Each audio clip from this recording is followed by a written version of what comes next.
Day I moved out, my brother-in-law posted a photo on Facebook. It was a picture of my old bedroom door, wide open. Bed stripped bare, walls empty. He'd written the caption in all caps, "Finally, the house breathes again."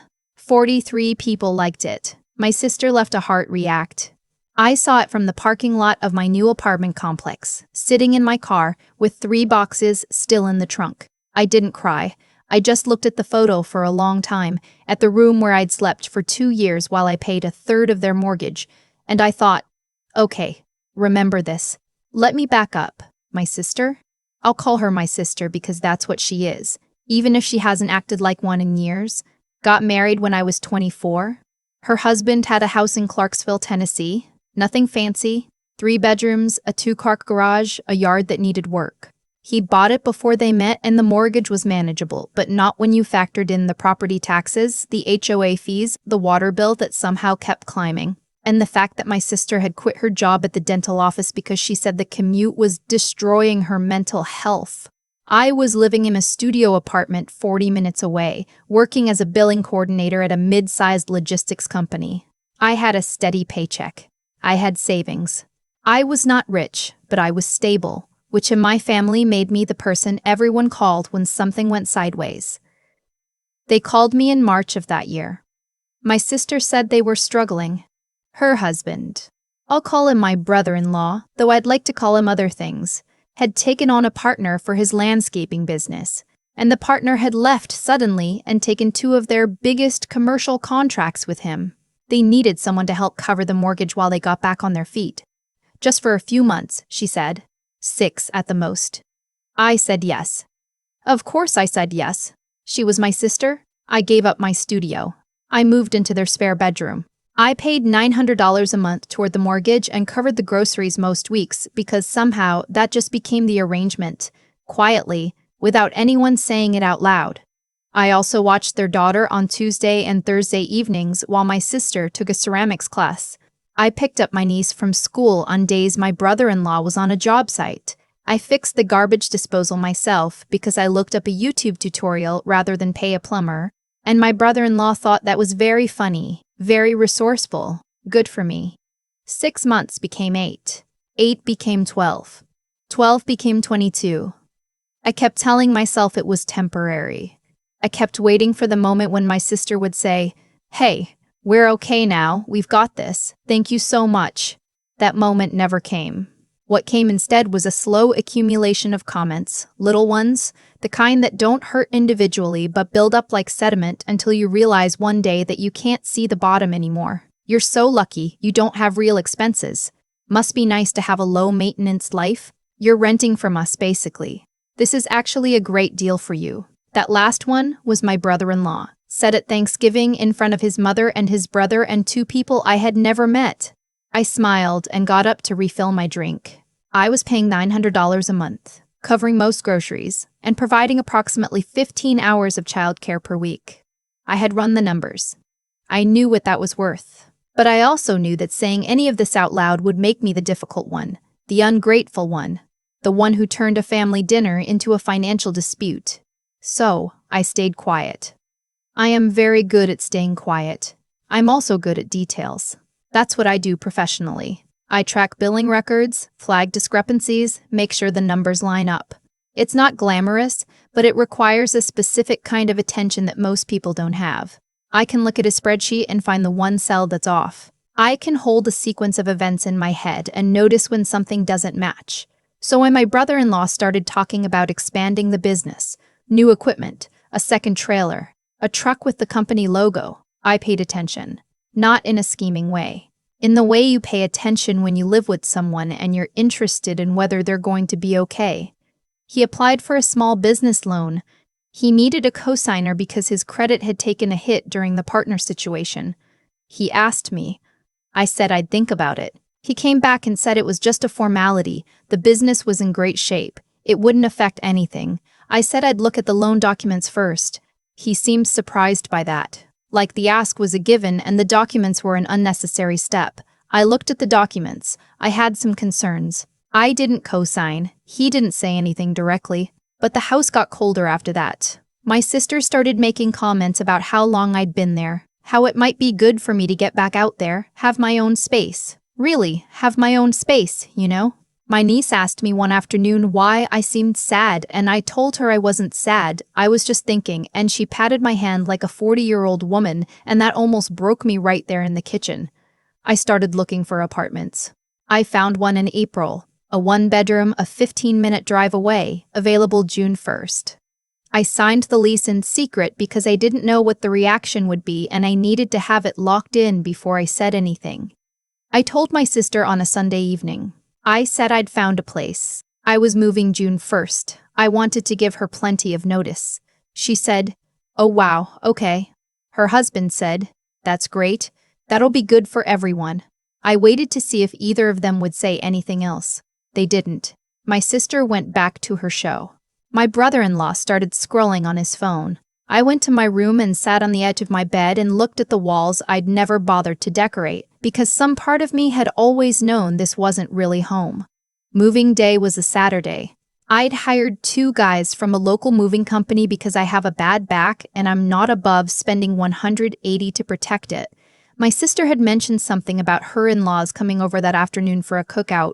I figured I'd be done and gone well before that afternoon for a cookout. I wasn't. The movers ran late. I was making my 3rd trip through the kitchen to grab the last of my things, my cast iron skillet, my grandmother's pie dish, the shelf bracket I'd installed myself, when I heard cars in the driveway. Then voices. Then the smell of charcoal.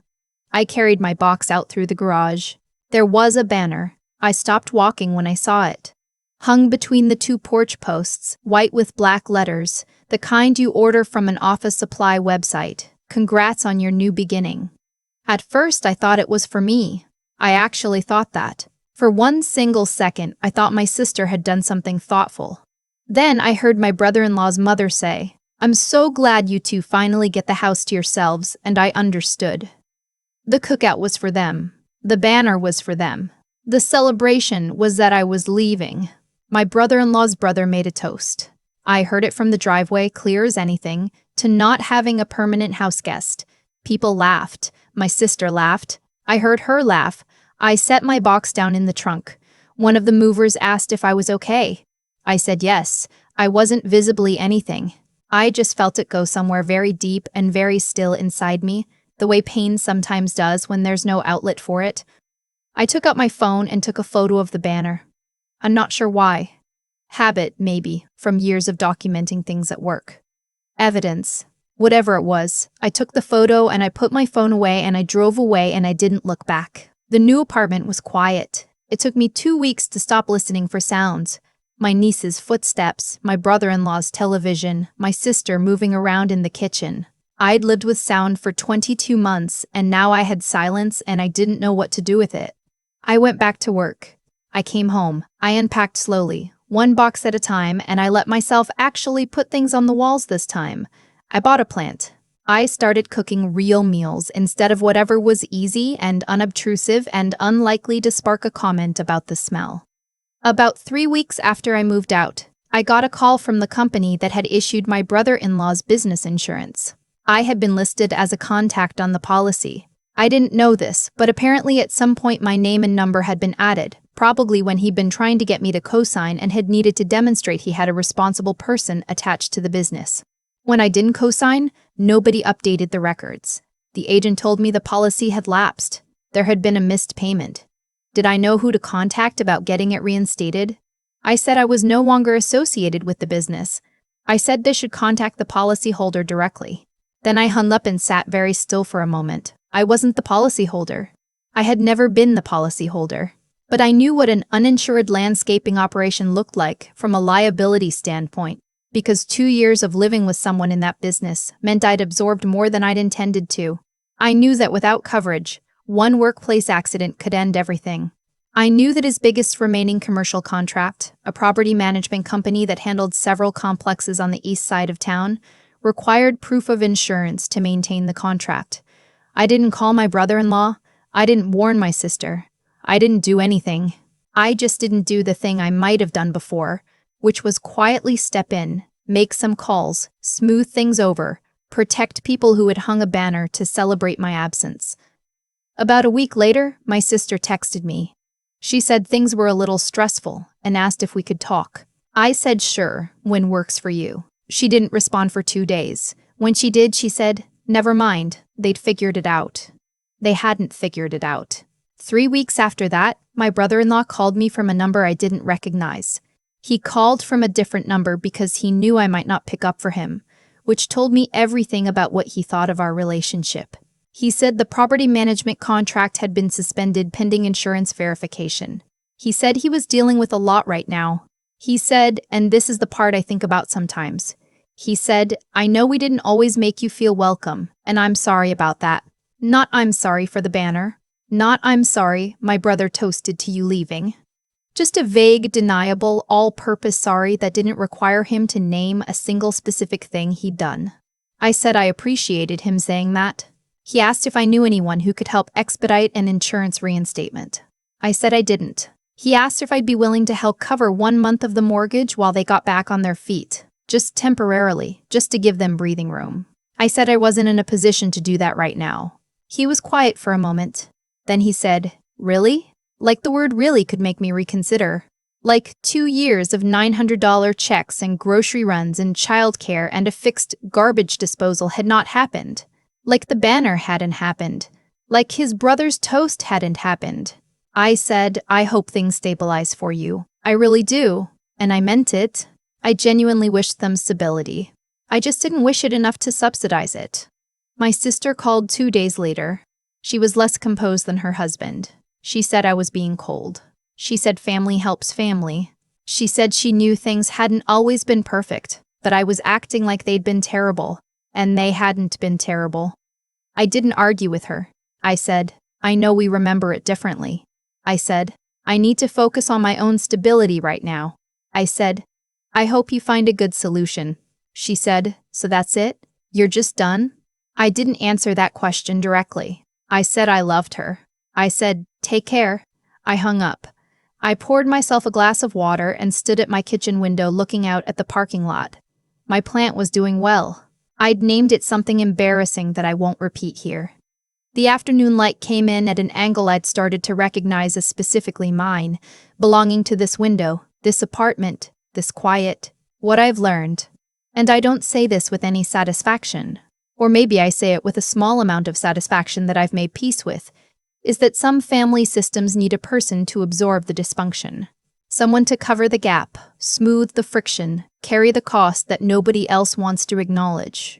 And as long as that person stays, the system doesn't have to change. The banner was real. But what it was really saying wasn't goodbye. It was thank you for being the thing we didn't have to be. When I left, they had to become that thing themselves. I still have the photo from the driveway. The banner, the posts, the late afternoon light, the edge of the grill visible on the left side of the frame. Everyone celebrating underneath it. I look at it sometimes, not with anger anymore. Just to remember that I was there, and then I wasn't, and I'm the one who got to decide what came next.